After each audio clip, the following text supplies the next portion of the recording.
মক্কা শহরে একটা education conference হয়েছিল। সেখানে কনফারেন্সে যোগদান করে আরব অনেক শায়েখদের সাথে তিনি পরিচিত হয়েছেন।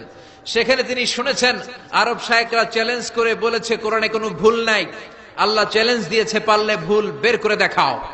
মরিস বুকালি কনফারেন্স শেষে ফ্রান্সে এসে বলে, কি বলে, পৃথিবীর সব বইয়ে ভুল আছে, আমার বাইবেলের ভিতরেও কত গোজামিল, আর কোরআনের ভিতরে বুঝি ভুল নাই। আমি ফ্রান্সের বিখ্যাত সার্জন ডক্টর মরিস বুকাইলি কোরআনের ভুল ধরে ছাড়বো। কিন্তু ভুল ধরার জন্য খুলে দেখে কোরআন আরবি ভাষায় লেখা। কোন ভাষায়? কথা বলেন, আরো জোরে বলেন। আরবি ভাষায়। সে তো আরবি বুঝে না। ফোন করলো সৌদি আরবের এক প্রফেসরকে যে আমি প্রত্যেক সামারে 2 মাসের ছুটি পাই, প্রতি বছর আমি 2 মাস এসে আরবি শিখতে চাই।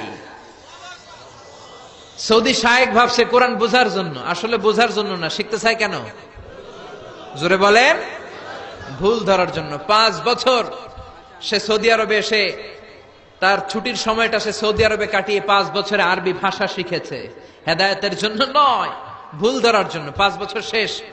এবার সে কোরআন খুলে দেখে বিসমিল্লাহির রহমানির রহিম থেকে সূরা নাস পর্যন্ত যাই পড়ে তাই বুঝে, এমন আরবি শিখছে। কিন্তু যতই পড়ে অবাক হয়, যতই পড়ে পাগল হয়ে যায়। সে বলে সাগর জলের কথা, মহাকাশের কথা, পাহাড়ের কথা, মরুভূমির কথা, এমব্রয়োলজির কথা, অ্যাস্ট্রোলজি, কসমোলজি, বুটানি, হিউম্যান অ্যানাটমির কথা, কোনো কথাই তো কোরআনে আল্লাহ বাকি রাখে নাই। কোন তথ্য উপাত্তের দিক থেকে আল্লাহর কোরআনে ডক্টর মরিস বুকাইলি একটা ভুলও খুঁজে পায় নাই। কোন সুবহানাল্লাহ। সে কনভার্টেড মুসলিম হয়েছে, কালিমা পড়ে মুসলমান হয়ে নিজের নাম রেখে দিয়েছে সুলাইমান। সুবহানাল্লাহ পড়েন। এজন্য কোরআনের সাথে যারাই লাগে সম্মান বাড়ায় দেয় কে? জোরে বলেন কে? কোরআনের সাথে চেয়ার লাগালে চেয়ারের মর্যাদা বাড়ায় কে? কোরআনের সাথে টেবিল লাগলে টেবিলের মর্যাদা বাড়ায় কে? কোরআনের সাথে কাপড় লাগলে কাপড়ের মর্যাদা বাড়ায় কে? তো কোরআনের সাথে যদি আশরাফুল মাখলুকাত লাগে, তাদের মর্যাদা কি বাড়ে না? ইউনাইটেড স্টেটস অফ আমেরিকাতে একটা কনফারেন্স হয়েছিল। ওই কনফারেন্সটা হচ্ছে পৃথিবীর যত ধর্মগ্রন্থ আছে সবগুলো ধর্মগ্রন্থের 10 মিনিটের আবৃত্তি শোনানো হবে। কয় মিনিট? চিল্লায় বলেন। ওখানে গিয়েছে শ্রীমত ভগবত গীতা, গিয়েছে বাইবেল, ত্রিপিটক, দশাতীর, Veda, Purana, Ramayana, Dighanikaya, Yahwist, sacerdotal, Talmud, Torah, Old Testament, New Testament, Zend Avesta এবং আল্লাহর কোরআনও। কোন সুবহানাল্লাহ। চীনের প্রাচীন ধর্ম কনফুসিয়াসের পাণ্ডুলিপি গিয়েছে। যারা আগুনকে পূজা করে, অগ্নি উপাসক, আগুন দেখলে নমস্তে নমস্তে গায়, তারাও গিয়েছে। 10 মিনিট করে সময়। এই কনফারেন্সের উদ্দেশ্য হচ্ছে এইটা চেক করা, in order to check which book, which recitation of the holy book is the most excellent recitation ever. কোন বইয়ের আবৃত্তিটা বেশি সুন্দর লাগে। 10 মিনিট করে সময়। সব ধর্মের ধর্মীয় কিতাবের শায়েকরা, গুরুরা, ধর্মনানকরা আর ফাদাররা আর কারীরা বসেছে। বিচারকের সামনে 2টা বাটন, একটা গ্রিন বাটন, একটা রেড বাটন, একটা সবুজ বাতি, একটা লাল বাতি। আবৃত্তির সময় 10 মিনিট। চিল্লায় বলেন কয় মিনিট? সবুজ বাতিতে চাপ দিলে আবৃত্তি শুরু, রেড বাটনে চাপলে আবৃত্তি শেষ। প্রথমে ডাকা হয়েছে শ্রীমত ভগবত গীতা। 10 মিনিটের জন্য যে পড়তে শুরু করেছে, ওম নমো ভগবতী বাসুদেবায়। 10 মিনিট পড়েছে। পড়ার পরে বিচারক রেড বাটনে প্রেস করেছে, সময় শেষ, নেমে গিয়েছে। এরপরে ডাকা হয়েছে ত্রিপিটক, বিনয় পিটক, শাম পিটক, অভিধর্ম পিটক মিলে 3টা পিটক। এটা বৌদ্ধ ভাইদের কিতাব।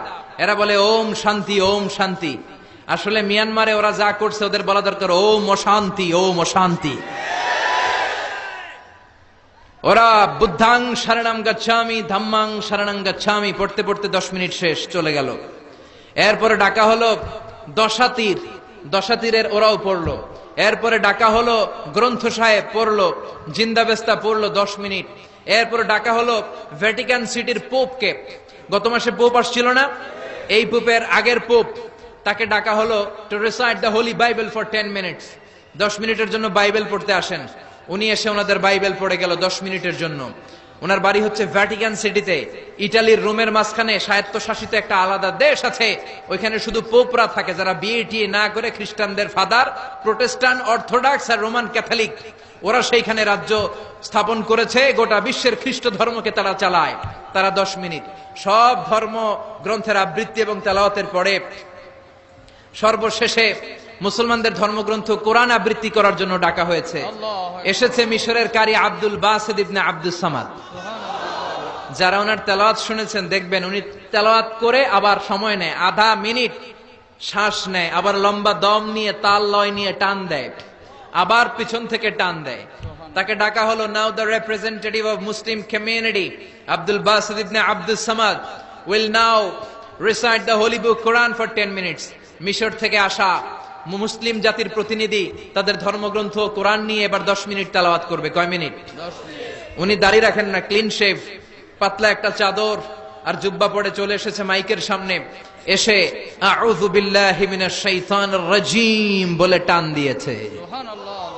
সময় কয় মিনিট? উনি সূরা ফাতিহা পড়তে সময় নিয়ে নিছে 13 মিনিট। সুবহানাল্লাহ। শ্রীমত ভগবত গীতাওয়ালারা হাততালি দেয়, সময় শেষ, কোরআন গেছে।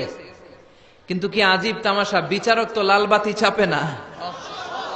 বিচারককে লালবাতি চাপার বিষয়টা ভুলিয়ে দিয়েছে কে? আল্লাহ। কেউ যেটা পারে না সেটা পারে কে? আল্লাহ। আব্দুল বাসিত কয় এই তো সুযোগ, আল্লাহু আকবার, পাইছি আমি।